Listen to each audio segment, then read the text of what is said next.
Right, hi there, thanks. Esteemed colleagues that I'm in tonight, it's just as a bog standard teacher in a school, we were talking actually before we started about this. This is the kind of resource that would come on my desk 5 times a week. And the fact that I picked it up on an ACT day, when I had time to think about it and consider it, was really important because it gave me a chance to think, well, actually this will really work for me. And if I'd got it in the post, I probably would have just torn it up a bit of the bin, sadly, and I would have really missed out. Lee mentioned something there that I thought was, it fundamentally described what I've been doing in my law teaching. I'm not a law specialist, as most citizenship teachers are not. My expertise is in politics and in economics, so when it comes to the law modules, I'm kind of a page ahead of the students most of the time, and for experience I've gained extra knowledge, but it's still relatively limited. And looking at our curriculum so far, until we came across the rule of law resources, my teaching was very much knowledge of the powerful. I really like that phrase that Lee used. We'll do things like, this is civil law, this is criminal law, factual stuff. What is a jury? We might do a tiny bit of, is it good, is it bad, but it's so superficial that actually the students are being told what to think. And that's not because we're doing it on purpose, because our knowledge and skills are limited in that area. What I've noticed already, and I've only had one run through of the rule of law resources, and I've just started my second year of it, is that already, bit by bit, this powerful knowledge is seeping in.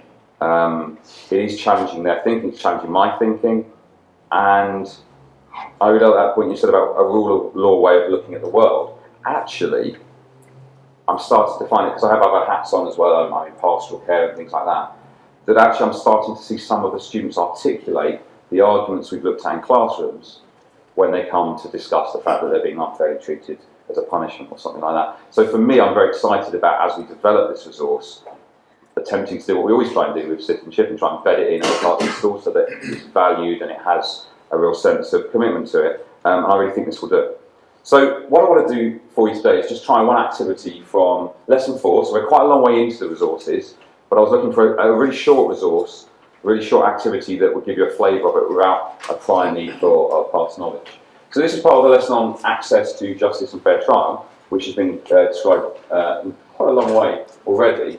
And to give you some context, one thing I'd say, when you open the pack for the first time, just take a deep breath and take your time, because as teachers, we are used to wanting instant resources that give us instant ideas that we can teach 20 minutes later. I opened the pack for the first time and was kind of overwhelmed by the sheer dense nature of the knowledge. But I'm glad I stuck with it, because what I gained then was much deeper knowledge myself and understanding, and the trust in the quality of the resource that we receive through. And I found time and again, when I thought, my students aren't going to get this, they're not going to find it particularly relevant to them, they did. Partly, you have to work hard at connecting it to your type of students, and mine may be different. I come from Canterbury, there'll be a different demographic, different background to many of your students, but it's about applying it to them.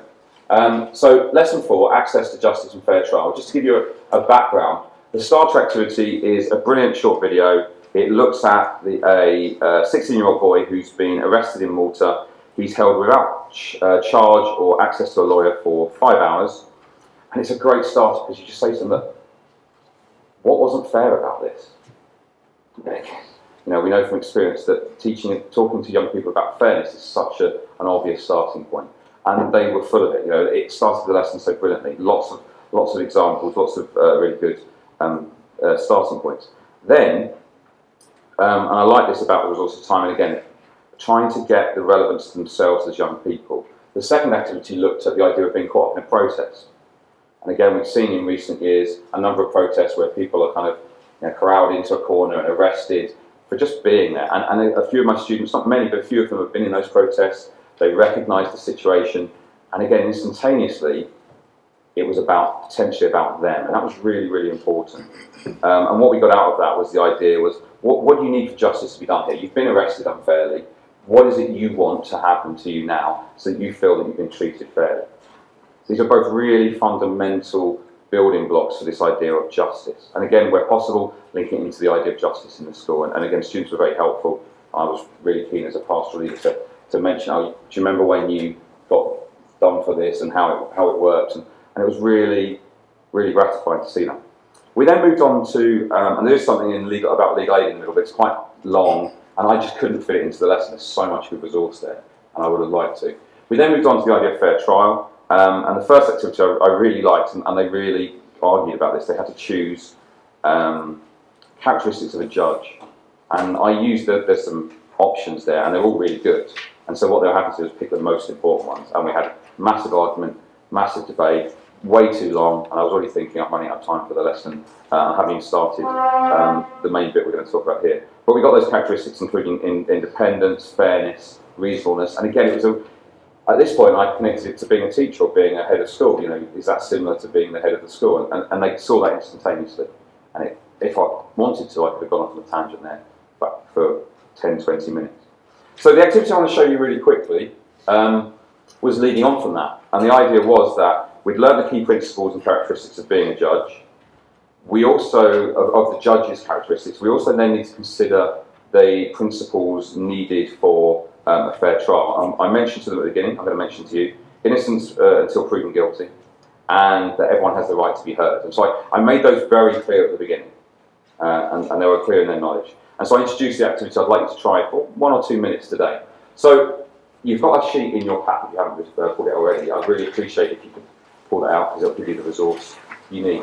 So what you need to do here is imagine you're a legal assistant of a maverick judge, and even the phrase maverick judge, I had to kind of explain that, and that got some discussion going. That was brilliant. A trial is about to take place when someone has been charged with terrorist violence. The person charged maintains his innocence, saying that he's been wrongly arrested and charged. There's been a lot of negative public opinion, but most people want him to be found guilty and locked away. That's the kind of general consensus of the media, etc. You've some doubts about how this maverick judge that you've watched from afar is planning to conduct the trial. Here are some of the things the judge has said to you about the trial. Based on what he said to you, what advice would you give the judge to ensure that the trial is fair?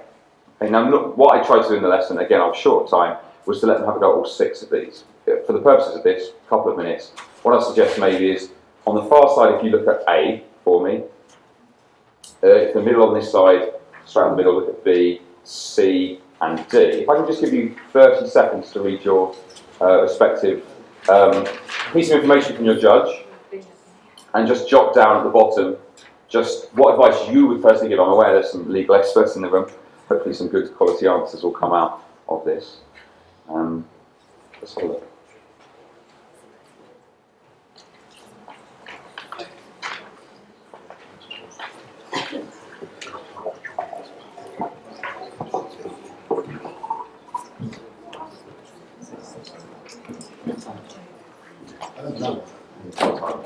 Yeah, you're about halfway through. There's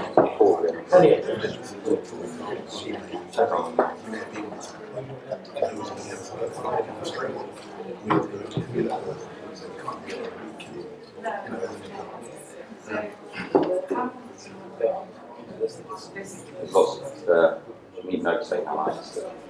Good to see. Okay, so we're going to start with A, if that's okay. We're quite short time. I'm aware that you probably have lots to say. So the first piece of information you overheard as the legal assistant, I just want to get the trial over and done with. The quicker the better. The sooner the terrorist is found guilty, the sooner I can rest easy in the knowledge that he is behind bars and that people will feel safe in their homes. Pretty powerful piece of information. Has anyone on that far side got some advice they feel they should give to the judge in order to ensure the trial is fair? I'll take hands up if that's okay in traditional style. Is anyone willing to share anything with me? This wasn't like this in the lesson, by the way. I'm sure there was an awful lot of hands shot straight up at this one. Yes, you're just out of position, but thank you for helping me. I appreciate that. I would say to the judge, you know, he should really be treated with the concept of innocent until proven guilty. Absolutely. And in fact, the student articulated that, went as far as saying, you've called him a terrorist already, which I hadn't noticed when I was going through the notes. And he really astutely said, well, you're already assuming he's a terrorist. And that was pretty powerful. And it's that kind of thinking we were just discussing before, that the quality of the resources that allowed that deeper spot right at the beginning. And absolutely, they said, look, you need time. They need to know what they're accused of, so they can, defend themselves fully. They need to know what their charges are against them. They need time to do that. So B says, Why don't we hold the trial next week? We don't need to tell him that he's going to be on trial until the day before. That way he won't have too much time to invent stories to tell the judge and jury. So anyone got any advice for our maverick judge for B? Defence. Yes, thank you. Defence needs time to prepare. Absolutely. Thank you for explaining. Thank you. That's right. I was also going to add that it has to be in public. So if it's the day before, then we won't have the opportunity to have a public hearing. That's really important. Absolutely, and that's something that comes up explicitly later on, but it's implied in this one really clearly. Again, this idea of planning and time. I was unsure that my students, 14-year-old boys, would they spot this? None of them have ever been on trial. None of them have been to a trial. None of them, as far as I'm aware, had parents or family members that have been put on trial. Would they understand the importance of creating this? It was one of my, I had lots of doubts going into every lesson. Would they get it? And they absolutely did. They absolutely got that. C says, I don't want him to know the facts that we plan to use against him in the case because it's much easier to deal with him if he isn't prepared for what we're about to say in court. It's quite convenient that he doesn't speak English very well because then he won't be able to question the story put forward in court too much. Have anyone in this area that maybe that's quite a powerful one again for C? Yes, thank you.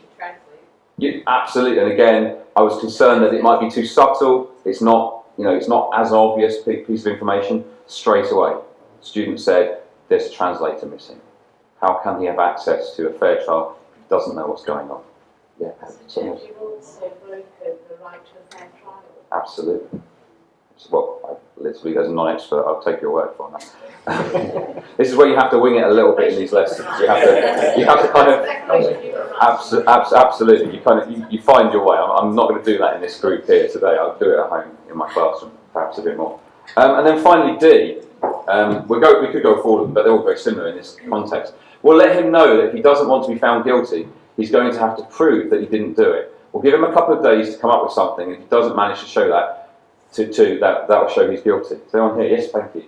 So it's not down to the defence to prove his innocence, but the prosecution to prove his innocence. Absolutely. And again, I was really concerned that students wouldn't get that. Was quite subtle when I mentioned at the beginning, that you are innocent until proven guilty. I kind of laid that foundation there for the first time in many of their heads, and they had to then transpose that knowledge into this point. They got it. They got it really clearly, much more clearly than I expected them to. And by this stage, 4 went into 5. This one talks about D talks about that the trial needs to be open to the public. We had a bit of a debate here about a secret trial would be useful because it might, the classic argument of there might be state secrets, there might be things that are dangerous to be told about. Students got really irate with that and said that we need to know what's going on. It really got to a boiling point at this stage. I was kind of excited, but slightly worried about where the lesson was going. The last one then was about confessions, and at this point, again, my class was split, the kind of defenders versus the freedom fighters, and they had split in half. The people saying, well, you know what, if we know he's done it but we can't prove it, surely we should do this. There were a few that said that, quite worryingly. But far more said, no, what if he admits only to protect his family? What if his admission of guilt is just for bigger ends? It was fascinating to watch them have this debate. As I say, they almost left me and started the argument. It took a fair bit of control to keep the debate going. And what we ended up with then was, I really wanted to use a case study. The last bit here was to show them a case study of a secret trial to prove to them, thank you very much, to prove to them that actually, this isn't a made-up thing. This actually can happen in this country if we allow secret trials to go along. I just didn't get to show them the case study. There's a really good one in the notes about a case study of a secret trial and the implications for that. The plainly end to this lesson, which by this stage I was hopelessly over time and I was worried about what I was going to say to my colleagues who were going to be receiving students 5-10 minutes late, but I didn't care because I really wanted to get to this. I normally do, but I was really adamant I wanted to get to this plenary. It was a quick 2 minutes. You've been accused of a crime, okay, and I just made up one up that was relevant to Canterbury. In 2 minutes, list what you need to get access to justice in a fair trial. And it was a long lesson, it was a challenging lesson. Students had written quite a lot of these notes at each stage already, and I wasn't expecting a lot. And some students, in 2 minutes, wrote 15 things down. And they covered the entire lesson neatly, in order, and they really got it. And again, as we mentioned before, I could really see how, with extra time, with extra practice at this, we could then open that up into the whole of their school environment, the ethos, the rules, the structure, their responsibilities. There was so much opportunity there. So yeah, really exciting lesson. We've been an exciting block. Very challenging to teach, very difficult to teach, but in a powerful way. I'm through the started the second year now. It's already making much more sense. And if you do pick up this pattern, you do have a go, my suggestion is you stick with it. You really don't expect it to be instant, walk into a classroom, it's delivered. It's going to take a lot of effort, but it could provide the bedrock of an awful lot of your quality teaching in citizenship for years and years to come. So thank you.